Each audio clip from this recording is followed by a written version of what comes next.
Imagine walking into a military camp full of armed soldiers, men who are sharpening their blades and loading their rifles for a battle that is just days away. You are not a soldier. You are not a warrior. You're a man who came to make a deal, shake hands, and walk back out. Simple enough, right? Except nothing in this world or any other world Roger Mackenzie has ever passed through ever goes that simply. He came to that Continental Army camp outside Savannah with a letter in his hand, gold hidden in barrels of sauerkraut, and one name he believed would open every door. Instead, that name slammed every door shut. And before Roger could even think about turning around and going back to his wife, the camp locked down around him like a trap. No exit, no negotiation. Just a choice between waiting in the dirt or picking up a sword and marching into a battle he never signed up for. This is the moment where Roger Mackenzie stopped being a man of words and became something else entirely. And if you want to understand what that moment really means, you need to go back to where it all started. Jamie Fraser is not a man who does things without thinking 10 steps ahead. When he sat down with Roger and laid out the plan to raise his own militia, it was not a reckless decision made out of pride. It was survival. The political situation on Fraser's Ridge had become dangerous in a way that left very little room for comfort. Most of the families living on the ridge were loyalists, men and women who still gave their hearts and their loyalty to the British Crown. Jamie knew this. He had been riding out quietly, carefully, collecting rents and reading the room, and what he found was not encouraging.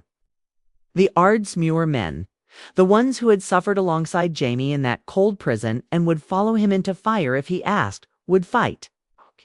But they were not enough. Not nearly enough to stand as a real militia.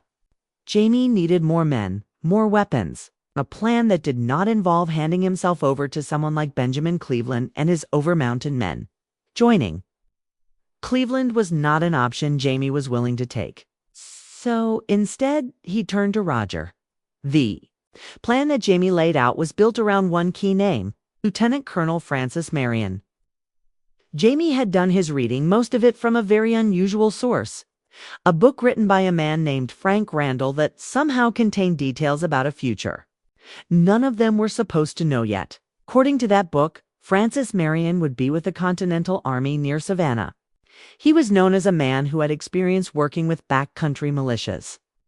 Someone who understood that the fight for American independence was not only going to be won by polished officers in clean uniforms standing in neat lines.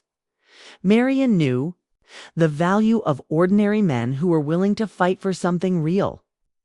Jamie believed that if Roger could get in front of Marion, present the letter he had prepared, and offer the gold they had set aside, Marion would be willing to arm them. It was a reasonable plan. It was a careful plan. And like most careful plans made in wartime, it did not survive its first contact with reality. Roger took the letter.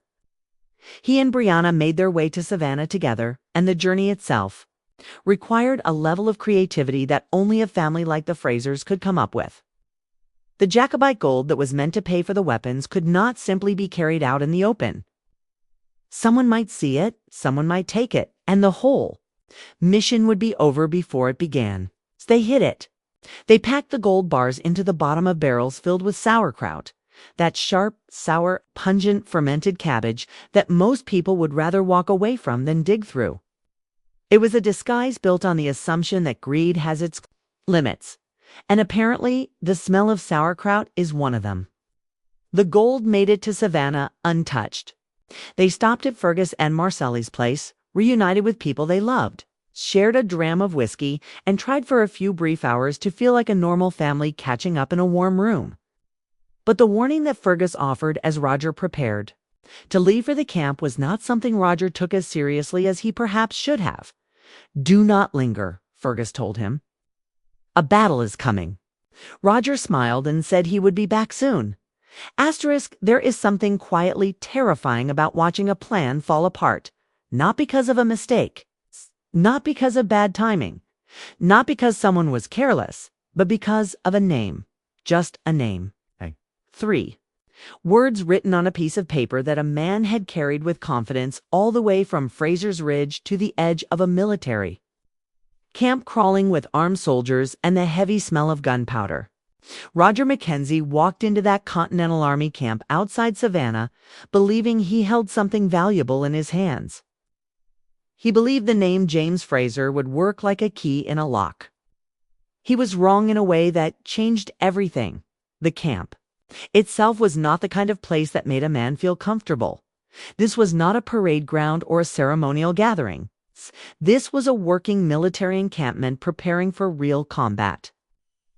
Tents stretched out in every direction. Men moved with the kind of quiet urgency that only exists when people know a battle is close and survival is not guaranteed. There were muskets being cleaned, boots being pulled on, whispered conversations between soldiers who were doing the math in their heads and not liking the numbers. Roger moved through all of it as an outsider, a civilian, a man wearing the wrong kind of clothes in the wrong kind of place. But he kept walking because the mission mattered and Jamie was counting on him. And Brianna was waiting and the gold was already hidden at Fergus's house and there was no turning back now. He found Colonel Francis Marion. And for a moment, just a brief and painfully short moment, things looked like they were going to work. Marion was not cold to him. He listened. He heard Roger out. The idea of arming a backcountry militia was not strange to a man like Marion, who had spent years understanding that the Revolutionary War was not going to be won through traditional warfare alone. He was open to the conversation. He was even open to the gold. Roger felt the door cracking open and he pushed forward, presenting Jamie's letter with the kind of quiet confidence that comes from believing you are about to succeed. Marion took the letter. He looked at it. He read the name, General James Fraser.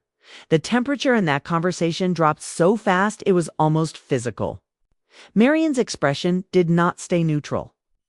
It shifted in the way that faces shift when a memory surfaces that carries pain and anger attached to it. He knew that name.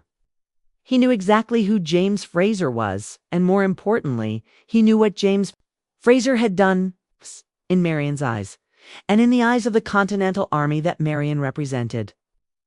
Jamie Fraser was not a decorated soldier or a brave man who had given his service to the cause. He was the officer who had walked away.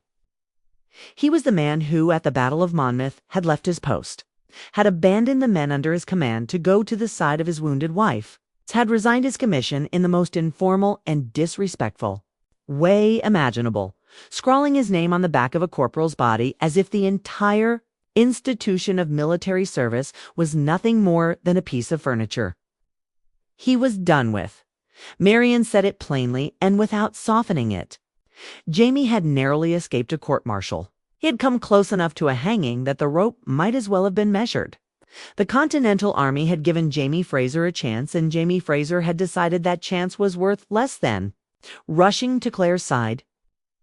Marion was not interested in debating whether that decision was right or wrong on a human level. On a military level, it was a betrayal of trust, and trust in wartime is the currency that keeps armies alive. He told Roger directly that he could not afford to hand over weapons, resources, or any piece of what his men needed to someone who had already burned his relationship with the army Marion served. The answer was no. Not a hesitant no, not a maybe come back later. No. A firm, final, door-closing no. Roger did not collapse. He did not panic. He pushed back with everything he had, speaking about Jamie the way someone speaks about a person they have watched up close and believe in completely. He called Jamie honorable. He called him brave. He told Marion that the reason Jamie left was not cowardice, but love, and that a man capable of that kind of devotion was exactly the kind of man worth fighting alongside. Marion heard every word Roger said and remained completely unconvinced. Because to Marion, the story Roger was telling was a personal story, and personal stories do not win wars. What wins wars is reliability. And Jamie Fraser had already shown him what his reliability looked like under pressure. Asterisk. Most traps are built with teeth and metal and the intention to cause pain. But the trap that closed around Roger Mackenzie in that Continental Army camp outside Savannah was built out of something far more suffocating. It was built out of logic.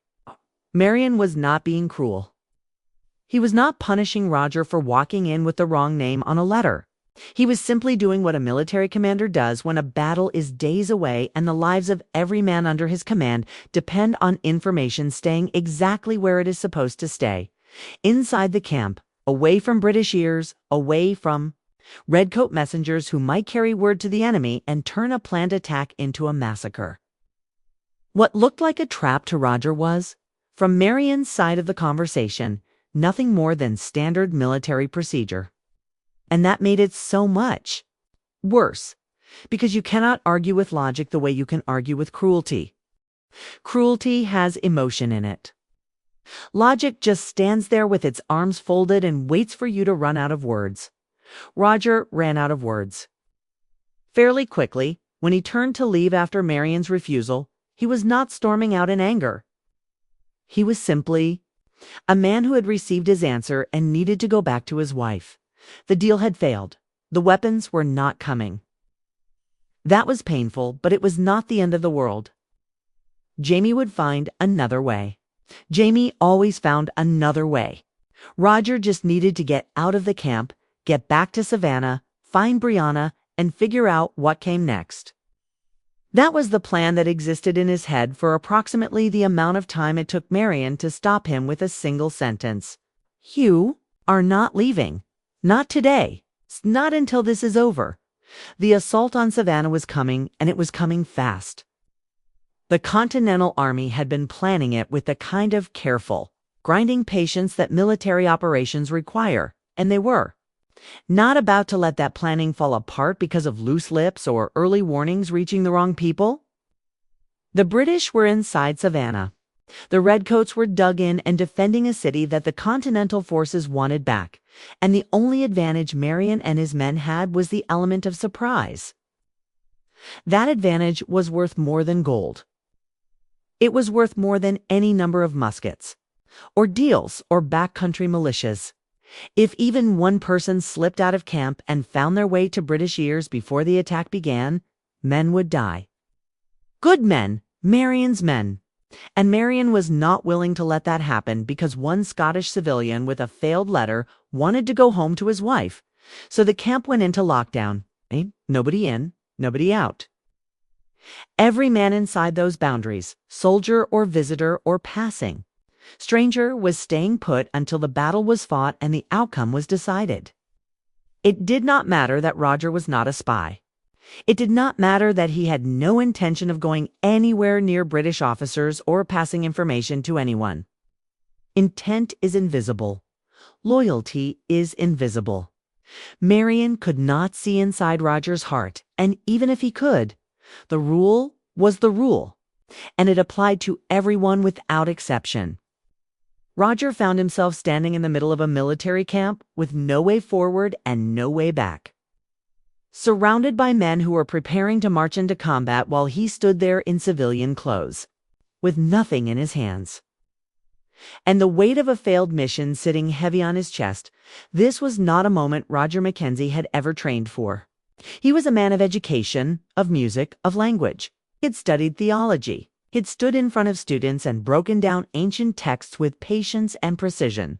He had traveled through time, which is an experience that very few people in any century can claim, and he had survived things that would have broken most men completely. But surviving something and being prepared for something are two entirely different conditions.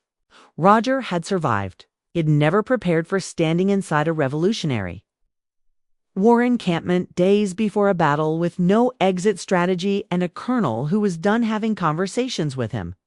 Marion gave him the choice with the kind of straightforward delivery that military men develop after years of making hard decisions. Roger could wait.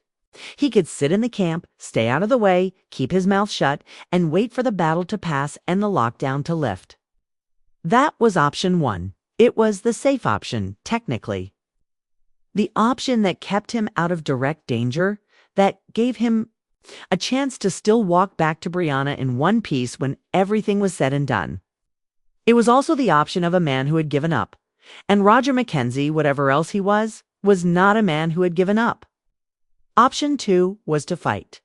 To pick up a weapon, stand alongside Marion's soldiers, and walk into a battle against the British Army. With a kind of experience that could be generously described as almost none. Neither option was good. One kept him safe and useless. The other put him in the middle of a war. Roger stood there with those two doors in front of him and understood something that the outline of this mission had never quite prepared him for. Sometimes the mission changes shape while you are still in the middle of it. Sometimes you come looking for weapons and you leave as a weapon yourself.